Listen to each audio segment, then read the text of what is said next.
practice number 10 today. I think, overall, when you look at it defensively, they play with a lot of energy every single day. I think we have really, really good quality depth. The big emphasis this week as we go into it, we're about to go 5-6 straight days. And, we're really working right now on situational awareness and becoming situational masters. But proud of the group overall. I think these guys really, really enjoy playing together. I think there's a true love, there's true brotherhood. I'm on both sides of the ball. I think when you look at how competitive it's been, there's definitely been a mutual respect for the brotherhood. So it's been a good first 10 days, and from there I'll open it up.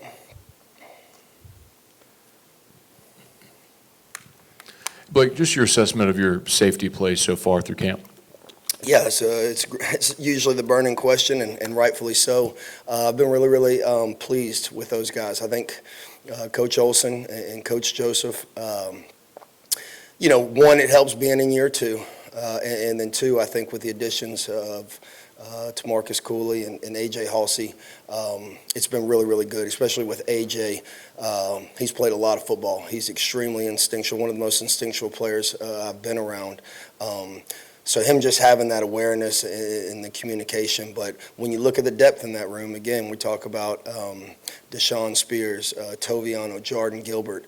It's a good problem to have. It's a good luxury to have, and that's kind of going to be the recurring theme as we move on. When I really feel good about our depth across the board, but especially at that position, I think they're coming along very, very well. Hey, Coach, how much better do you feel about Harold Perkins this time around, working with him now going on 2 years, and what can he be this season? Yeah, I felt really good about Harold Perkins last year, and unfortunately got hurt. I think the most encouraging thing that I've seen is it never looked like he's had knee surgery. He's moving around very, very fluid. We're going to be smart with him according, to his reps and make sure that he's ready to go on the 30th.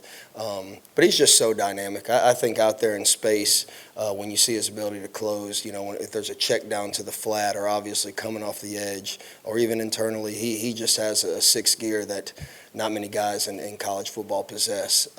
And so to have that luxury, I think he's more comfortable out there. I really do. And I've seen growth from him. He's very coachable, but I'm excited to see what he does this season. Hey, Blake. Coach Kelly's spoken a lot this offseason about how important it was to give you the pieces that you needed to fit kind of your style of defense. You can speak in general terms or have a specific example, but just how does the pieces that y'all have brought in this offseason fit what you want to do with this defense in 2025? Part of the job of being a defensive coordinator is obviously fitting the scheme to your players. And every coordinator has specific things that they want to have the luxury to do, right? I think when you look across the board, I think it's twofold. I think from an overall athleticism standpoint, we've upgraded, and then also from a experience standpoint. We brought in, like we've talked about 1,000 times, guys have played a lot of football. And I'll kind of leave it at that to get into too many specifics, but I think those are the two biggest generalizations. Like, just wondering, what's it like to have to defend Trey Dez Green? For your defense, any defense, what kind of difference maker is he? Yeah, Trey Dez he's an unbelievable athlete. He's got the ability to flex out like a receiver and be a mismatch. And then he's physical in the run game. The one thing, especially, he's a highly touted basketball player that doesn't necessarily translate to physicality. Trey Dez will throw it in there. So he provides a problem. The other thing he provides a problem with is you don't know, depending on what personnel, they can line up in a lot of different formations. So he's a mismatch. And I think Coach Sloan and that offensive staff does a really, really nice job of trying to put him in advantageous situations. What's it like having all three Weeks brothers on the same team, and what's it like having Whit and Wes playing together a lot? It's a lot of fun. Those three brothers are they're fun to coach. Zach's like a lot of freshmen. He's probably getting coached a lot meaner than the other two, but that just comes with the territory. But those three guys, especially the two older ones, that have been in here, man, great leaders. All the stuff that they do from a tangible standpoint, what's more impressive is how they carry themselves off the field. They do everything the right way. They're the type of guys, you want your daughter to marry, and I don't say that lightly. I think those three guys, are phenomenal young men. Obviously, their play on the field speaks for itself, but what they do off the field and how they carry themselves and the job that David and Aaron have done raising them it's fun to coach. There's not a lot of high maintenance with those three. Coach, the elephant in the room this year from last year, obviously, stop, run, pass option with the quarterback. You got about 5 guys you'll be facing that can hurt your Sellers and the rest of them. Talk about that progress. And secondly, at what point in camp do you are able to ascertain you can put pressure with your front four? And talk about the depth. It looks like you got 4 DTs and 4 DNs that are all going to play. Yeah, I think one of the things when you go back and look at last year with stopping a running quarterback, I'll answer that question first. There's definitely some things that we're going to do different schematically to give our guys a better chance at that. Sometimes, and it's probably just something that I have to do a better job of, is understanding, how do I want to put this? I'll just leave it at that, making sure that we give them the tools necessary to stop the run, whether that be an extra hat, whatever the case may be. As far as the defensive line, again, as I said, it's going to be a recurring theme. Feel really good about really 4 or 5 at both of those positions, at defensive end and defensive tackle. I look at them as 1A, 1B, and it's a luxury to have those guys. But when you look at them rushing the passer on the front four, the biggest difference so far from this camp to last year is we're getting some pressure from the inside. It's not necessarily just on the edges to be able to push that pocket. That's just as important. When you look back at last year, we were one of the best teams in the country at pressuring the quarterback. I think we're middle of the road in sacking the quarterback. It's all got to work together, meaning front and coverage, but also the front four. There were several times our ends were right there. If we could have got a little more push inside, quarterback goes down. So been pleased, especially inside, with those guys getting the push this year that we need.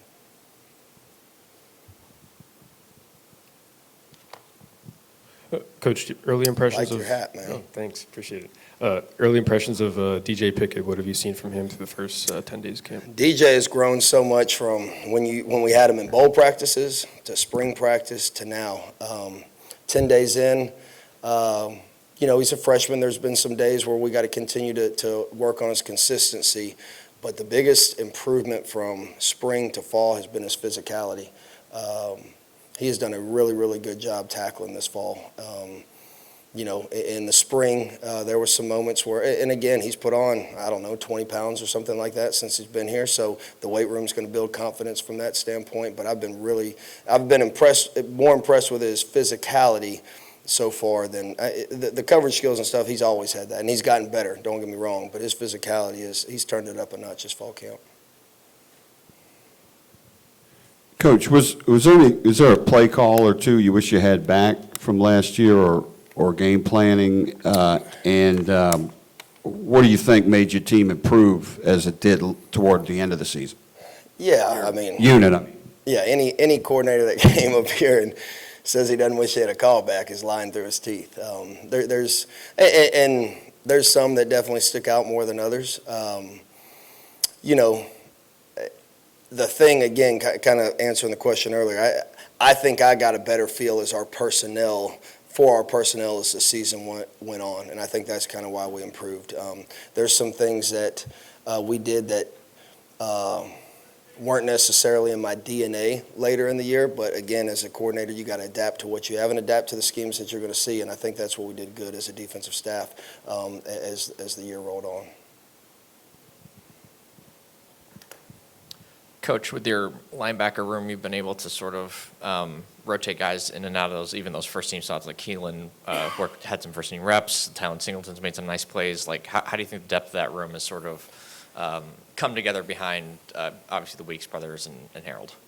Yeah, I think that's a big part of this week. When to me, this is kind of a big evaluation for those guys. Whit and Harold obviously coming off injuries. Devon's played a lot of football, even though he's just a sophomore. Wes has played a lot of football. I know he obviously redshirted last year.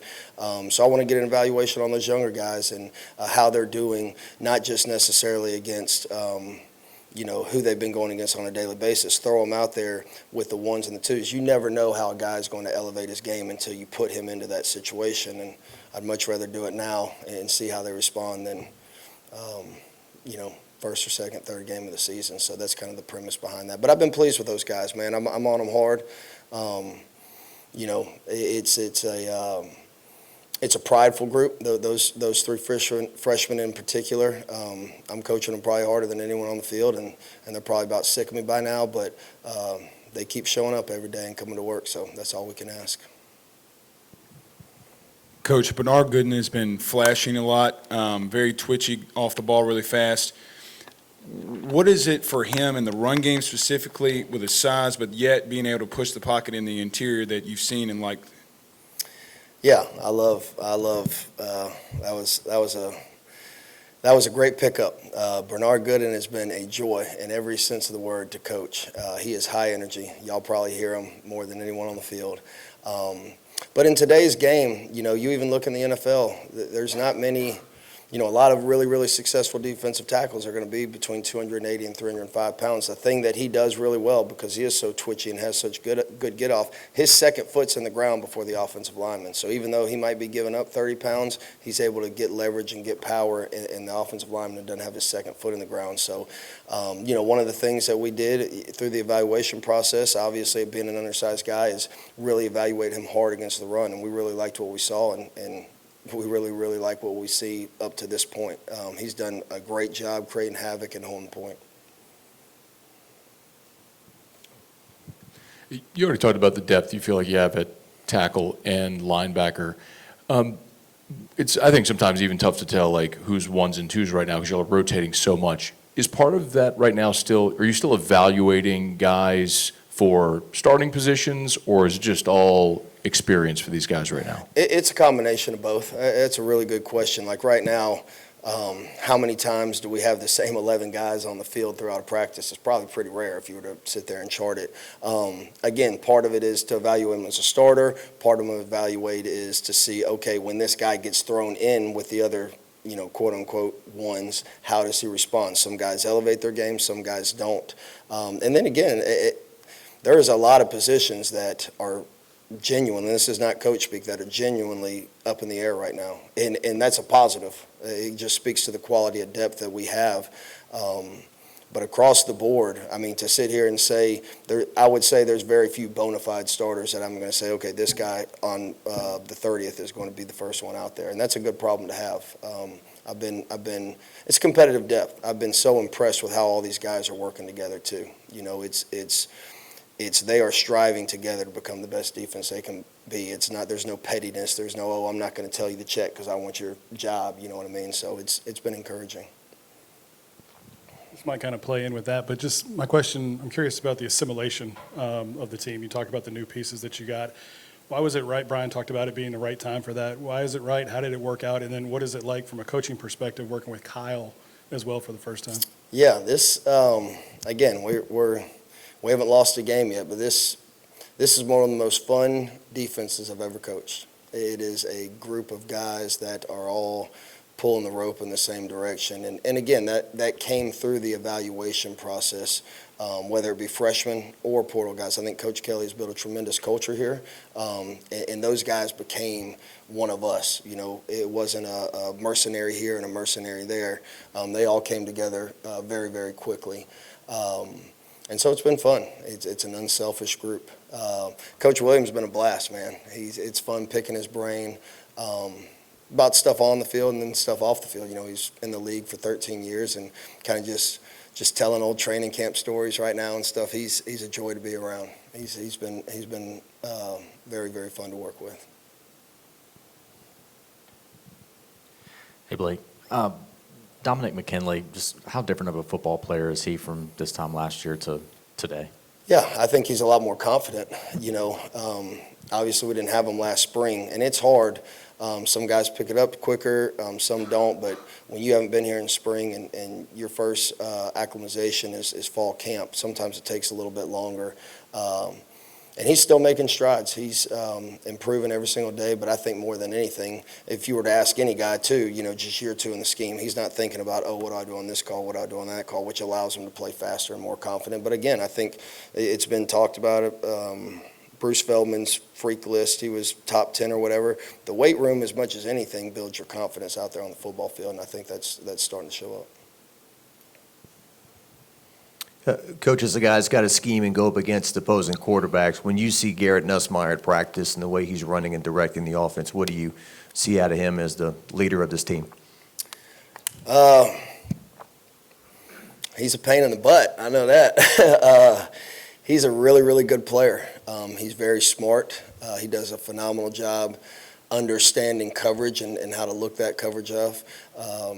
He's done a really, really good job this camp. It's been written about a ton as far as extending plays. But, again, of all those things, the thing that he does off the field and the way that he leads, and he's not afraid to speak, he's what you want in a quarterback, in my opinion. When you talk about, there's quarterbacks that sometimes are really good players and they're quiet leaders, but he's outspoken and the guys rally behind him. So it's been fun.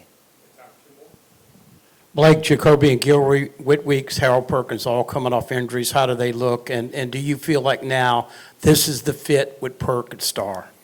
Yeah, I think that all three of them look really, really good. Again, we're being smart in how we manage their reps. We're listening to them. They know their body better than anybody, but they really haven't skipped a beat. Again, you really couldn't tell. Had you not known, you would not know that any three had off-season surgery. And I do. I think this is the best fit for Star. One of the things that we did after the injury is Perk and I sat down, and he's such a good young man. I asked him, what position do you want to play? He's like, whatever you want me to play, Coach. I said, no, Harold, what do you want to play? And he said, Coach, I think I'll be best at Star. And so a lot of that, I do that a lot with guys because if they believe that's their best position, they're probably going to be most comfortable there. So he looks really, really comfortable out there. Like I said earlier, he can do it all. He can cover, he can blitz. He's got great range in zone. He's kind of tailor-made for that job. What were some of the things philosophically or specifically that worked later in the year that weren't part of your DNA, like you mentioned?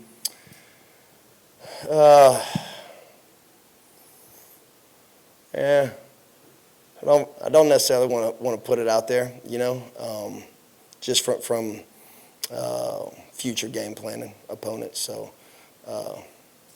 good try though.